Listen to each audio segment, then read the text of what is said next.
Hello student, my self बिंदु बाला कुसरिया, department of botany. आज का टॉपिक है माइक्रोबियल बायोटेक्नोलॉजी। ठीक है, सूक्ष्म जैविक जैव प्रौद्योगिकी क्या होता है। सबसे पहले देखते हैं इसका इंट्रोडक्शन। ठीक है, मनुष्य द्वारा प्राचीन काल से ठीक है क्या होता है, माइक्रो ऑर्गेनिज्म का उपयोग जो है वो मानव कल्याण के लिए होते रहता है। ठीक है, जैसे कि दूध से दही का बनना, कार्बोहाइड्रेट सोर्स से फर्मेंटेशन द्वारा एल्कोहली पेय का उत्पादन, ठीक है, मक्खन, पनीर, चमड़ा शोधन आदि इसके जो है वो प्रमुख एग्जाम्पल हैं। ठीक है, जैसे जैसे मानव सभ्यता का विकास हुआ वैसे वैसे माइक्रो ऑर्गेनिज्म के उपयोग का दायरा जो है वो बढ़ते गया। ठीक है,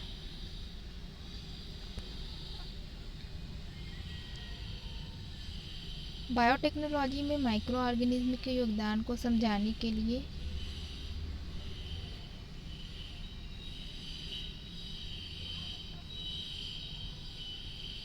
माइक्रो ऑर्गेनिज्म के योगदान को समझाने के लिए सबसे पहले हमको ये जानना जरूरी है कि बायोटेक्नोलॉजी होता क्या है। ठीक है, तो देखते हैं बायोटेक्नोलॉजी एंड जेनेटिक इंजीनियरिंग। 1970 के प्रारंभ से ही ठीक है जेनेटिक्स के क्षेत्र में जो है वो क्या हुआ, क्रांतिकारी परिवर्तन हुआ और डेवलपमेंट हुआ, जिसने मानव जाति की समस्याओं में क्या किया, अभिवृद्धि एवं समस्याओं को हल करने के लिए नए रास्ते खोल दिए। ठीक है, जैसे जैसे इसका बायोटेक्नोलॉजी का डेवलपमेंट हुआ ठीक है वैसे वैसे क्या हुआ, मनुष्य के जितनी भी समस्याएं उसमें वृद्धि भी हुई और उन समस्याओं को कम करने के लिए ठीक है नए रास्ते भी सामने लाए गए। ठीक है, जेनेटिक्स के क्षेत्र में इसी क्रम में नए क्षेत्र का विकास हुआ जिसे हम क्या कहते हैं, जेनेटिक इंजीनियरिंग कहते हैं। ठीक है, इस टेक्निक की सहायता से लेबोरेटरी में ठीक है नियंत्रित इंसर्शन और मैनिपुलेशन ठीक है अंतर्वेशन और मतलब जोड़ना और जोड़ तोड़ ठीक है के द्वारा नए प्रकार के जेनेटिक प्रोसेस एवं जीन्स के सिंथेसिस जो है वो संभव हो सका। ठीक है, जेनेटिक्स की इस शाखा का विकास जो है वो बर्ग 1970 के द्वारा SV40 वायरस के जीन्स को ई कोलाई में स्थानांतरित करने की सफलता के साथ ही क्या हुआ था, प्रारंभ हुआ था। ठीक है, जेनेटिक इंजीनियरिंग का मुख्य उद्देश्य क्या है, किसी जीव के जीन्स व जेनेटिक मटेरियल में स्वेच्छा से क्या हुआ, परिवर्तन एवं बदलाव लाकर उनके फिनोटाइप को परिवर्तित किया जाना है। ठीक है, जेनेटिक इंजीनियरिंग विज्ञान की वह आधुनिक शाखा है जिसमें डीएनए के अणु या जीन्स में निहित या पहले से उपस्थित प्राकृतिक त्रुटियों का सुधार या उन्मूलन क्या है, बायोटेक्नोलॉजी के द्वारा किया जा सकता है। ठीक है, तथा विशिष्ट गुणों वाले जीन्स को स्वेच्छा से परिवर्तित व विकसित करके क्रोमोसोम में क्या कर सकते हैं, प्रतिरूपित किया जा सकता है। ठीक है, ये हमारा क्या है, जेनेटिक इंजीनियरिंग है। ठीक है, यह महत्वपूर्ण खोज जेनेटिक मटेरियल की मॉलिक्यूलर स्ट्रक्चर के ज्ञान तथा आधुनिक जैव रासायनिक तकनीकी द्वारा संभव हो सकी है। ठीक है, इस टेक्निक द्वारा दो या दो से अधिक विभिन्न डीएनए के मॉलिक्यूल्स को कॉन्जुगेट कराकर नए प्रकार के डीएनए का डेवलपमेंट किया जा सकता है। ठीक है, इन साइंटिस्ट उनकी विशेषताओं के कारण को विभिन्न नामों से संबोधित किया जाता है, जैसे कि जीन बायोटेक्नोलॉजी, जेनेटिक सर्जरी, ठीक है, जीन थेरेपी, जीन मैनिपुलेशन या जीन ट्रांसप्लांटेशन एक्सेट्रा। ठीक है, इस विज्ञान की उपयोगिता को देखते हुए वैज्ञानिकों ने सोचा कि यदि बायोलॉजिकल साइंस एवं टेक्नोलॉजी को संयुक्त रूप से ठीक है स्टडी किया जाए तो ये इन फ्यूचर यह प्रक्रिया मानव समाज के लिए जो है वो अत्यधिक लाभकारी सिद्ध हो सकता है। ठीक है, इसी उद्देश्य में सबसे पहले 1970 में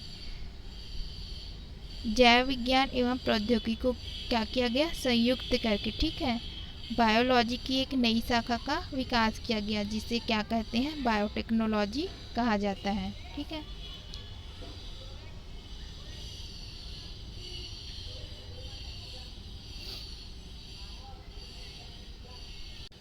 फिर देखते हैं इसके कुछ डेफिनेशंस। ठीक है, सबसे पहले देखते हैं, हाँ, सामान्य रूप से उपयोगी जैविक प्रक्रियाओं के विज्ञान को क्या कहा जाता है, बायोटेक्नोलॉजी कहते हैं। ठीक है, सेकंड है हमारा, यूरोपियन फेडरेशन ऑफ बायोटेक्नोलॉजी ने इसे इस प्रकार परिभाषित किया, आनुवांशिक प्रौद्योगिकी, माइक्रो ऑर्गेनिज्म, एनिमल्स एवं प्लांट सेल कल्चर के प्रॉपर्टीज एवं कैपेसिटीज से, ठीक है, लाभ प्राप्त करने के लिए नॉलेज एवं टेक्निक का इंटीग्रेट एप्लीकेशन है। ठीक है, जिसके द्वारा मानव जाति के लिए आवश्यक पदार्थों एवं यौगिकों के निर्माण के लिए भारी संभावनाएं जो है वो मिलती हैं। ठीक है, ये किसके अनुसार था, ये definition European federation of technology के द्वारा। ठीक है, फिर नेक्स्ट डेफिनेशन देखते हैं हम लोग, international union of pure and applied chemistry IUPAC 1981 के अकॉर्डिंग औद्योगिक क्रियाओं, उत्पादों एवं वातावरण में बायोकेमिस्ट्री, बायोलॉजी, माइक्रोबायोलॉजी एवं केमिकल इंजीनियरिंग के प्रयोग को क्या कहा गया, बायोटेक्नोलॉजी कहा गया। ठीक है, किसके अकॉर्डिंग, IUPAC के। नेक्स्ट डेफिनेशन देखते हैं, बुल हॉट एवं लिली ने 1982 में बायोटेक्नोलॉजी को इस प्रकार से डिफाइन किया, विभिन्न बायोलॉजिकल एजेंट से साइंटिफिक एवं टेक्नोलॉजी के सिद्धांतों के उपयोग के द्वारा, ठीक है, विभिन्न प्रकार की वस्तुएं प्राप्त करना एवं अन्य लाभदायक कार्यों का संपादन करना ही क्या है, बायोटेक्नोलॉजी कहलाता है। ठीक है, माइक्रो ऑर्गेनिज्म पाए जाने वाले एंजाइम्स के द्वारा होने वाले फर्मेंटेशन क्रिया जो है वो प्राचीन काल से ही पता है हमको। यह बायोटेक्नोलॉजी के उपयोग का एक उत्कृष्ट एग्जाम्पल है। ठीक है, जैसे कि दूध से दही एवं पनीर का निर्माण करना तथा मोलसेस से विनेगर बनाना भी इसका अच्छा उदाहरण है। ठीक है, फिर नेक्स्ट देखते हैं इसका हिस्ट्री। ठीक है, हिस्ट्री ऑफ बायोटेक्नोलॉजी। मनुष्य बायोटेक्नोलॉजी का उपयोग जो है वो प्राचीन काल से ही इनडायरेक्टली फॉर्म से करते आया है। जैसे कि एग्जाम्पल अभी हमने देखा, कर्ड एवं वाइन का फॉर्मेशन। कर्ड एवं वाइन का फॉर्मेशन एक जो है वो जैव प्रक्रिया है। ठीक है, जिसका ज्ञान जो है वो एरियंस को, ठीक है, कब हो गया था, 2500 BC पूर्व से ही था। ठीक है, उस समय वैज्ञानिक विधियों का जो डेवलपमेंट जो है वो नहीं हुआ था, अतः बायोटेक्नोलॉजी का कोई भी आधार नहीं बन पाया। ठीक है, 19वीं शताब्दी में बायोटेक्नोलॉजी का डेवलपमेंट प्रारंभ हुआ। ठीक है, जब लुइस पास्चर, ठीक है, लुइस पास्चर 1860 ने और 1910 ने जो है वो ईस्ट सेल के द्वारा शुगर का फर्मेंटेशन करके क्या बनाया था, अल्कोहल तैयार किया था। ठीक है, इस क्षेत्र में जो है वो डिटेल में स्टडी 20वीं शताब्दी में, ठीक है, 1920 में प्रारंभ हुआ। ठीक है, 1920 में लीड्स सिटी काउंसिल ने सबसे पहले इंस्टीट्यूट ऑफ बायोटेक्नोलॉजी की क्या की थी, स्थापना की। ठीक है, इसकी उपयोगिता को देखते हुए क्या हुआ, 1978 में यूरोपियन फेडरेशन ऑफ बायोटेक्नोलॉजी की स्थापना की गई। ठीक है,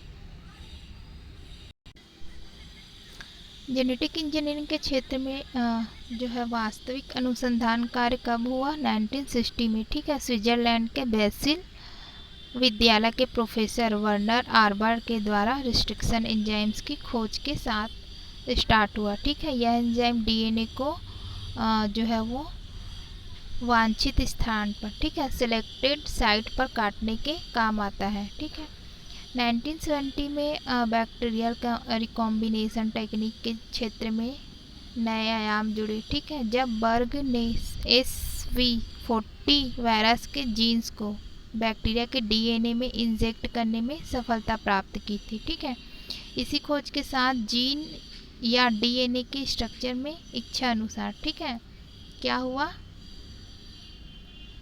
चेंजेस करने का जो है वो रास्ता मिल गया। ठीक है, मतलब कि हम अपने इच्छा अनुसार क्या कर सकते हैं, डीएनए के स्ट्रक्चर में परिवर्तन कर सकते हैं। ठीक है, 1971 में डेनियल नाथन्स ने रिस्ट्रक्शन एंजाइम की सहायता से SV40 वायरस के डीएनए को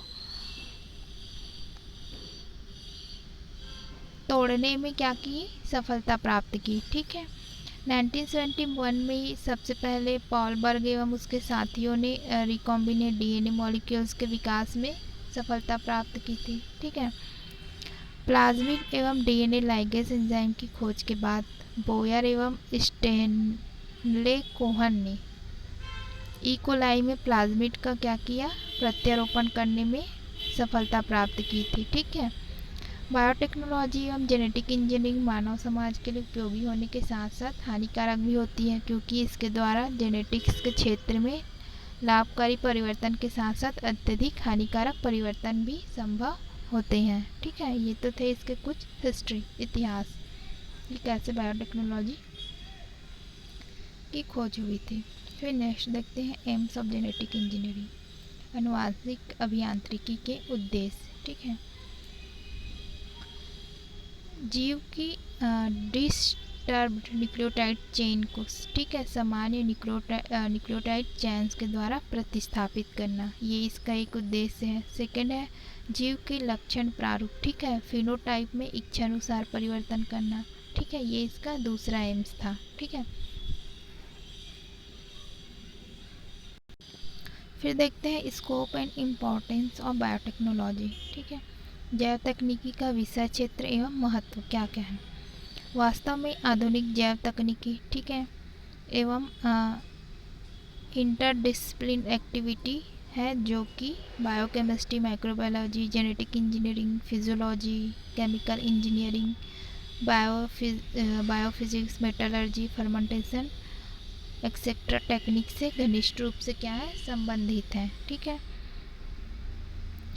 फिर देखते हैं जैव प्रौद्योगिकी के प्रमुख विषय क्षेत्र कौन कौन से हो सकते हैं। इसमें देखते हैं मेजर स्कोप और इसके प्रोडक्ट्स, जैसे कि फर्स्ट है जेनेटिक इंजीनियरिंग या डीएनए रिकॉम्बिनेट डीएनए टेक्निक। ठीक है, इसमें आते हैं enzymes, hormones, antibiotics, vaccines, interferon etcetera. ठीक है, ये इसके प्रोडक्ट है। सेकेंड है हमारा फर्मेंटेशन, उसमें आते हैं enzymes, vitamin, alcohol, antibodies, biopesticide etcetera. ठीक है, नेक्स्ट देखते हैं एंजाइम्स, इसमें जितने भी प्रकार के एंजाइम्स हैं वो सब आते हैं। फिर देखते हैं नाइट्रोजन फिक्सेशन, इसमें आता है बायोफर्टिलाइजेशन, जैविक तत्वों का उपचार एवं प्रयोग। ठीक है, इसमें आता है हमारा एल्कोहल, बायोफ्यूल्स एवं माइक्रोप्रोटीन। ठीक है, फिर नेक्स्ट है प्लांट एवं एनिमल सेल कल्चर। ठीक है, इसमें आता है steroid, alkaloids, monoclonal antibody, capsulated seeds और इंटरफेरॉन एक्सेट्रा। ठीक है, नेक्स्ट देखते हैं जैव तकनीकी पर आधारित उद्योग एवं उनकी क्रियाओं की सीमा जो है वो काफ़ी रोचक है। ठीक है, मॉडर्न बायोटेक्नोलॉजी के अंतर्गत जो है वो निम्न इंडस्ट्रीज़ को सम्मिलित किया गया है। ठीक है, जैसे कि इसमें सबसे पहले देखते हैं in the field of chemical industry, रासायनिक उद्योग के क्षेत्र में, जैसे कि फ्लेवरिंग मटेरियल, प्लास्टिक एवं टेक्सटाइल इंडस्ट्री के उत्पादों का फॉर्मेशन एक्सेट्रा। नेक्स्ट देखते हैं in the area of pharmaceutical industry, इसके अंतर्गत hormones, vaccines, antibiotics materials, vitamin एवं इंटरफेरॉन आदि का फॉर्मेशन किया जाता है। ठीक है, नेक्स्ट देखते हैं in the area of energy, इसके अंतर्गत जो है वो फ्यूल, एल्कोहल, बायोगैस, हाइड्रोजन का उत्पादन एवं अन्य सोर्स से एनर्जी का निर्माण जो है वो रखा गया है इसमें। ठीक है, फिर नेक्स्ट देखते हैं in the area of food industry, इसके अंतर्गत बेकर्स ईस्ट, एल्गी एवं बैक्टीरिया से सिंगल सेल प्रोटीन का फॉर्मेशन किया जाता है, जिससे कि क्या करते हैं, कुपोषण से बचा जा सकता है। ठीक है, नेक्स्ट देखते हैं in the area of agriculture, इसके अंतर्गत plant tissue culture, protoplasm culture आदि एक्टिविटीज़ के द्वारा प्लांट्स के क्लोन प्राप्त किया जाता है, ठीक है। और फर्टिलाइजर पर निर्भरता को कम और माइक्रोबियल पेस्टिसाइड का फॉर्मेशन किया जाता है। जर्म प्लास्ट का स्टोरेज भी इसी सीरीज़ के अंतर्गत आता है, ठीक है। नेक्स्ट देखते हैं in the area of environmental protection. इसके अंतर्गत सीवेज ट्रीटमेंट, ठीक है, घरेलू पदार्थों का जो है वो होम वेस्ट मटेरियल का क्या किया जाता है, ट्रांसफॉर्मेशन, बायोडिग्रेडेबल कंपाउंड का फॉर्मेशन किया जाता है, ठीक है। नेक्स्ट है हमारा इन द एरिया ऑफ बायोमेटलर्जी। इसके अंतर्गत माइक्रो ऑर्गेनिज्म की सहायता से मेटल्स को प्राप्त किया जाता है, ठीक है। आधुनिक मॉडर्न बायोटेक्नोलॉजी के द्वारा ही रिकॉम्बिनेट डीएनए टेक्निक की खोज हो पाई, ठीक है। इस मेथड्स के द्वारा फॉरेन डीएनए को माइक्रो ऑर्गेनिज्म में क्या किया जाता है, चेंज किया जाता है, ठीक है। नेक्स्ट देखते हैं हम लोग in the field of medicine. Genetic scientist ने जीन की संरचना व कार्यविधि के ज्ञान के द्वारा इसके महत्व एवं उपयोग को न केवल अन्य वैज्ञानिकों में बल्कि साधारण मानव तक को काफ़ी सीमा तक व्याख्यात कर दिया, मतलब कि बताया, ठीक है, ज्ञान दिया। इस संदर्भ में यह विज्ञान सामान्य व्यक्ति की भाषा में निम्न रूप से है, जैसे कि यह विज्ञान की वह शाखा है जिसमें अनुवांशिक इकाइयों की बढ़ोतरी, घटोतरी, प्रतिरोपण व स्थानांतरण के द्वारा पादप व जंतुओं में स्थायी लाभकारी परिवर्तन उत्पन्न किए जा सकते हैं, ठीक है। इस विज्ञान द्वारा यूफेनिक्स अर्थात बाह्य लक्षणात्मक अनुवांशिक बीमारियों के उपचार, ठीक है, और यूजेनिक्स अर्थात कि विशिष्ट अनुवांशिक संरचना वाले मानवीय जीव में प्रजनन में रोग इत्यादि को समझाया एवं सरलता से उसका उन्मूलन किया जा सकता है, ठीक है।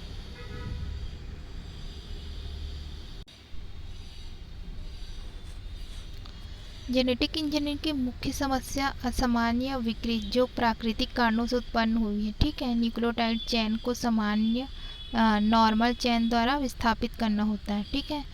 इस जेनेटिक विकृति के कारण जो है वो प्राणाघात रोग, जैसे कि मतलब जिससे हमारी डेथ हो जाती है, ऐसे डिसीज जैसे कि सिकल सेल एनीमिया, ठीक है, मनुष्य में हीमोग्लोबिन एस के द्वारा होता है, ठीक है। वैज्ञानिक फ्लेमिंग 1969 के, ठीक है। मानव जाति में जीन मैनिपुलेशन तथा प्रतिस्थापन जिसकी सहायता से जैविक क्रांति की संभावना बहुत कम है। अगर किसी भी तरह इस कार्य में सफलता मिल जाती तो लगभग समस्त जेनेटिक डिसऑर्डर का जो है वो ट्रीटमेंट संभव हो सकता है, ठीक है। फिर नेक्स्ट देखते हैं हम लोग in the field of nitrogen fixation. Genetic engineering खाद्य समस्याओं को सुलझाने में बहुत जो है वो मददगार सिद्ध होती है। जैसे अगर किसी भी तरह राइजोबियम तथा एजोटोबैक्टर नामक बैक्टीरिया के नाइट्रोजन फिक्सेशन करने में फिक्सेशन करने में सक्षम जीन्स क्रॉप्स में इंजेक्ट करा दिए जाए तो कृषि के क्षेत्र में क्रांति आने की संभावना